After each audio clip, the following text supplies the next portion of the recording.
hoje nós temos mais uma história. Mas antes, deixa eu te dizer que se você é novo aqui no canal, seja muito bem-vindo. E se você está voltando, obrigada. Eu sou a Marcele e você está no Brasigringa. Se você também tem uma história que gostaria de compartilhar, escreva para o e-mail que está aparecendo agora na sua tela, lembrando de incluir também uma autorização. Assim, eu posso ler aqui no canal. E pode escrever à vontade, pois o seu nome jamais será revelado. Oi, Marcele. Tenho acompanhado seu canal e gosto muito dos seus vídeos. Decidi contar a minha história porque eu considero uma história de amor, embora que por muito tempo não tenha tido amor envolvido. Eu já estava com quase 30 anos quando tive meu primeiro namorado sério. Eu sei que para os dias de hoje isso é muito tarde para namorar, mas foi quando aconteceu para mim.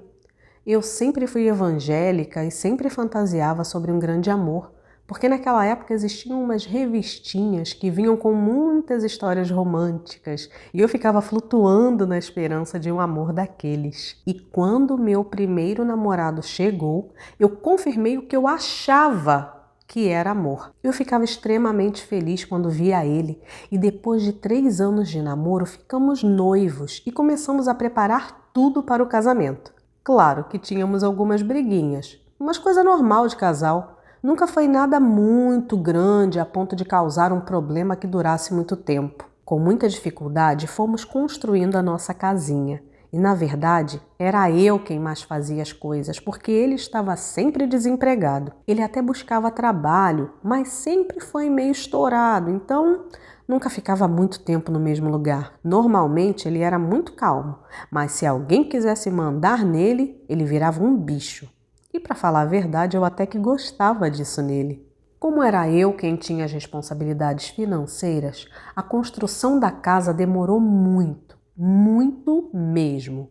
Foi só depois de 5 anos que a nossa casinha ficou pronta e marcamos o casamento. Eu sempre sonhei com um casamento grande, com festa para pelo menos 200 pessoas.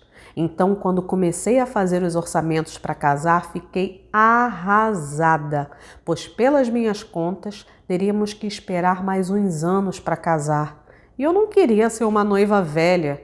Nessa época, eu já estava com quase 40 anos, mas ainda não dava para casar, porque nós não tínhamos dinheiro. Eu vou fazer uma pausa aqui, porque ela disse, eu estou preocupada em ser uma noiva velha, isso e aquilo. Gente, não limite o seu sonho. O tempo de Deus é diferente do seu tempo e às vezes ele tem planos diferentes dos seus. Se for da vontade de Deus, se o Senhor der permissão, você vai realizar os seus sonhos e vai ser do jeito perfeito, do jeito que Deus planejou, independente da sua faixa etária. Marcamos o casamento para 2 anos depois, porque daria tempo de sobra de ir pagando todos os fornecedores e ter o casamento dos meus sonhos. Meu noivo parecia estar muito feliz ao meu lado, e à medida que o tempo passava, íamos ficando mais parceiros um do outro. Como eu tinha me perdido com ele, nós decidimos morar juntos, pois a nossa casinha já estava pronta. Eu tinha muita curiosidade em saber como seria nós dois debaixo do mesmo teto. E logo levei um banho de água fria. Ele era muito grosso comigo e queria controlar todos os meus passos. Eu pensei em terminar algumas vezes, mas eu já estava há muito tempo nesse relacionamento, então não queria jogar todos os anos fora. Sem contar que construir nossa casa tinha sido tão difícil, então eu fingia que estava tudo bem e ia empurrando com a barriga. Faltando 1 ano para o nosso casamento, ele mudou muito, mas foi para melhor. Já que era eu quem trabalhava para pagar as contas, ele cuidava da casa e até começou a cozinhar também. Às vezes, parecia que uma fada madrinha tinha passado lá em casa. Casa limpa, comida pronta. Deus estava mesmo ouvindo todas as minhas orações. Muitas vizinhas fofoqueiras vinham fazer fofoca e dizer que ele estava botando mulher dentro de casa enquanto eu ia trabalhar. Claro que não acreditei, porque, como te contei, naquele ano o nosso relacionamento ficou ainda melhor. Na virada do ano para o nosso casamento, vimos que ainda faltava muita coisa para pagar, então adiamos para o ano seguinte. E eu já apavorada, pois seria uma noiva com mais de 40 anos. Imagina, quarentona e casando de véu e grinalda. Aqui é o mesmo recadinho que eu já dei anteriormente. Sonho não tem idade. Muitas das minhas amigas nunca gostaram dele. Elas sempre vinham dizendo que era para eu ficar esperta, porque muita gente estava falando que ele andava me traindo. Eu fiquei com muita raiva e acabei muitas amizades por causa de tanta inveja e fofoca. Bom, era o que eu achava na época, que era inveja e fofoca. Na igreja, alguns líderes queriam conversar comigo sobre ele, mas eu nem queria ouvir. Queria que deixassem a gente em paz. Até mesmo as irmãs dele falavam que ele não era uma pessoa confiável. Onde já se viu a própria família dele dizendo isso? Na minha cabeça, naquela época, ele precisava de mim para dar apoio, já que ninguém parecia entender ele tanto quanto eu.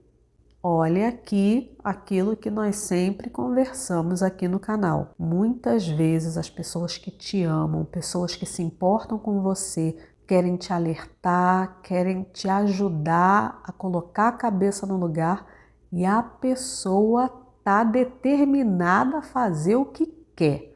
Ela está caminhando para um buraco, todo mundo tentando alertar, avisar, e o que a nossa princesa colocou aqui? Que ela não queria ouvir nada de ninguém. Então vamos ficar bem atentas, porque muitas vezes quando a paixão está envolvida, a cegueira vem junto.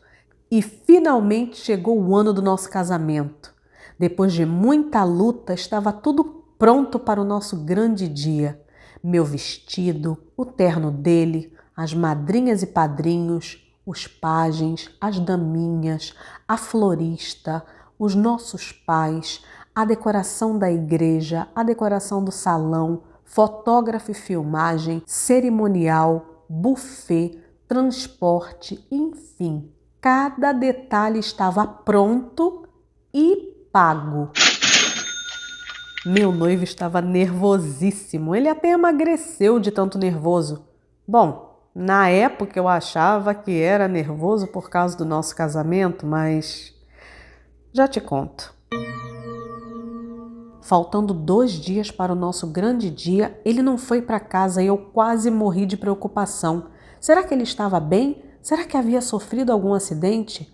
Mas lá para as 4 horas da manhã, ele chegou, não entrou em casa e da porta mesmo disse: Eu não sei como te dizer isso, mas eu não posso me casar com você. Espero que algum dia você encontre perdão no coração para me perdoar. Eu nem tive muita reação porque fiquei muito confusa e aquilo tudo parecia um pesadelo. Eu só queria falar com ele, saber o que estava acontecendo.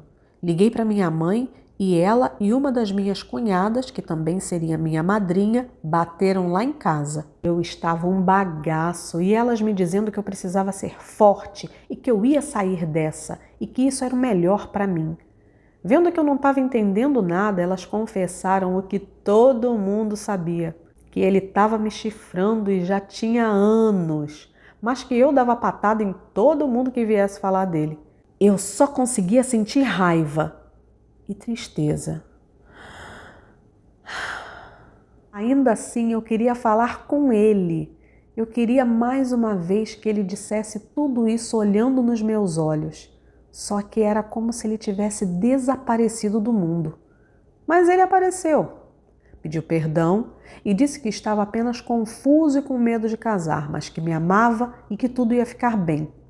Imediatamente aquele peso, aquela tristeza, aquela confusão, tudo foi embora e a contagem regressiva para o casamento recomeçou. O dia do nosso casamento chegou, cabelo feito, maquiagem feita, meu vestido maravilhoso, pronto, tudo perfeito, do jeitinho que eu tinha sonhado por tantos anos. Eu estava muito nervosa, mas era de felicidade. Quando chegamos à igreja estava tudo lindo e eu já pronta para entrar. Mas um dos irmãos da igreja avisou o motorista para dar algumas voltas, porque o noivo ainda não tinha chegado. Eu lembro de ter sentido uma pontada no coração, mas pensei, ele não faria isso comigo. Depois de muitas e muitas voltas, eu pude finalmente descer do carro, pois o noivo já estava na igreja. Desse momento em diante, eu estava vivendo o meu sonho e o meu sentimento era que todo o sacrifício tinha valido a pena. Entrei linda e estava todo mundo lá. Tudo correu muito bem durante a cerimônia, mas aquele demônio, só mesmo chamando ele assim, esperou até o último segundo para me fazer ter a maior tristeza e passar a maior vergonha da minha vida. Na hora de dizer os votos, aquele homem não disse uma palavra. Apenas ficou lá parado, me olhando, balançou a cabeça, pediu desculpas, desceu do altar e saiu da igreja. Eu congelei. Lembro detalhadamente da cara de todo mundo na igreja.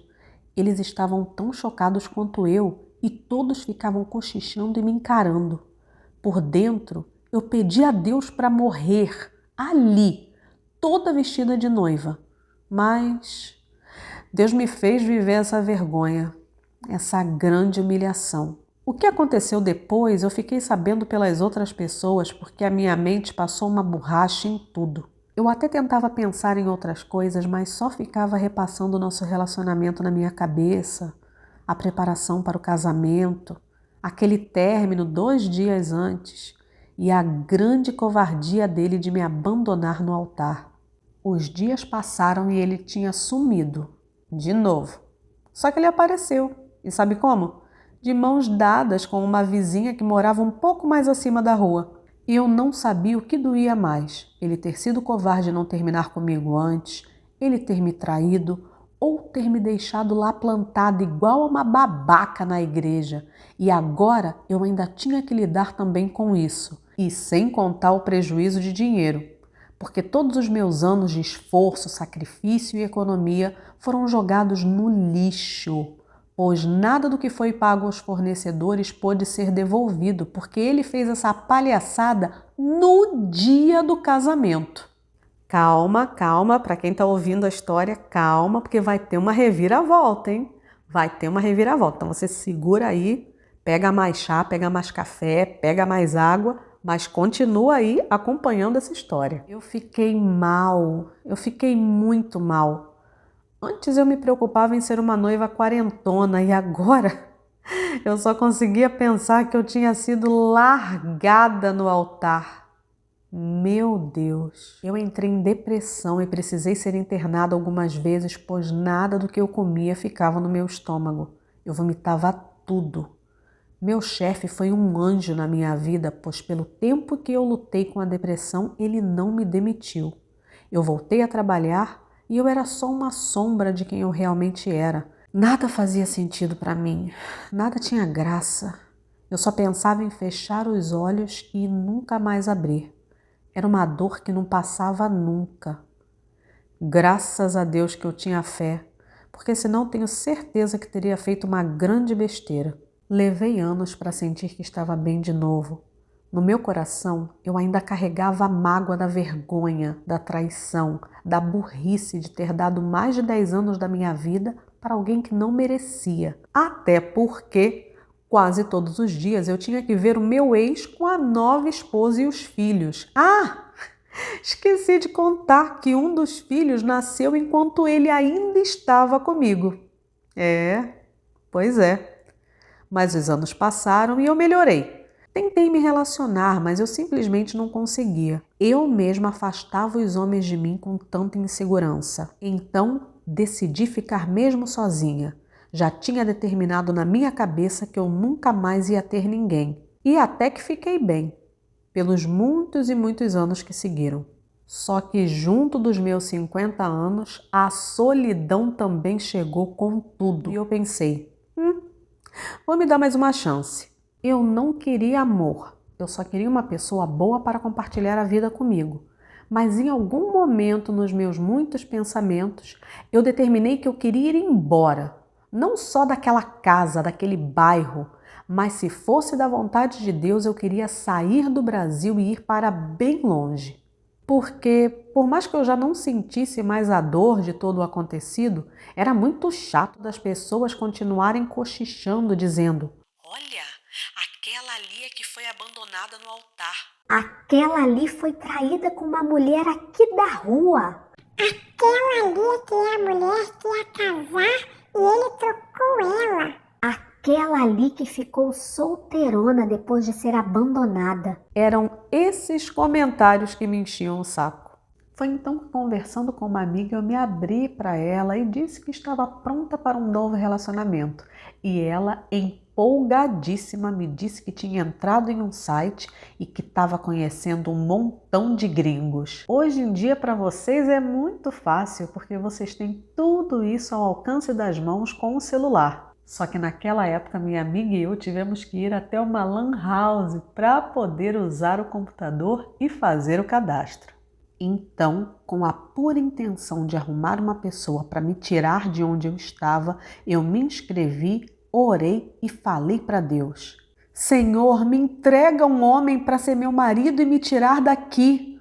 Depois de toda a dor e decepção que eu havia vivido, eu não tinha grandes esperanças, porque eu já tinha passado dos 50, mas até isso me fez bem, pois eu pude ir avaliando bem as pessoas que apareciam. E quando digo avaliando bem, quero dizer com a cabeça mesmo, nada de ter sentimento envolvido. Mesmo que eu não estivesse buscando um grande amor, ainda assim eu queria um homem que fosse meu companheiro.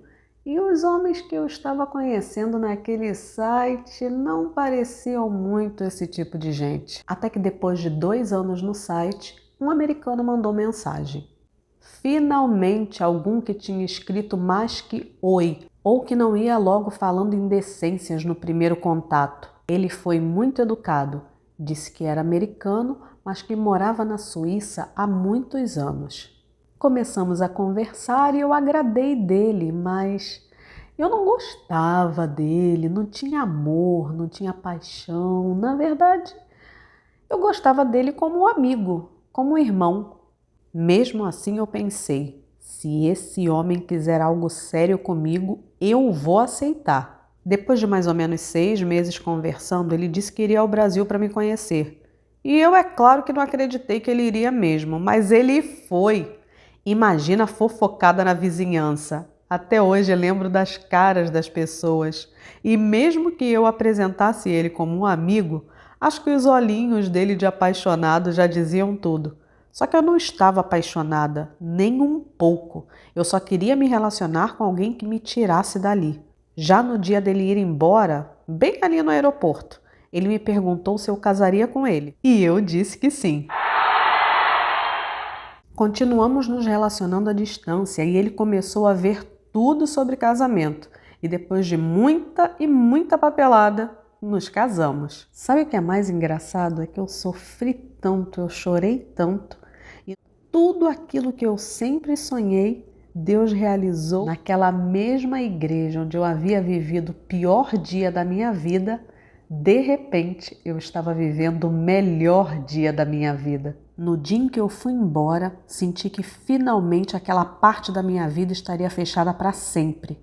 Eu tinha me casado e eu estava indo embora morar na Suíça. E isso tudo depois dos meus 50 anos. E hoje em dia, quase 20 anos depois, eu posso dizer que não me arrependo nem um pouco de não ter casado por amor, porque o sentimento floresceu naturalmente e seguimos muito felizes juntos até hoje. E se Deus quiser, ainda por muitos e muitos anos. Que bom que ela tá bem, que ela tá feliz, que o marido tá bem, que o marido tá feliz também e que o Senhor não somente curou a ferida do coração dela, como que fez com que ela agora vivesse um grande amor e um grande amor da vida real. Eu amo histórias felizes, amo, amo, amo. Mas se você tiver uma triste, pode mandar também que a gente lê aqui, tá? Pode ser feliz, pode ser triste. Se você quiser compartilhar, pode compartilhar para o e-mail que está aparecendo agora na sua tela, que eu leio aqui no canal.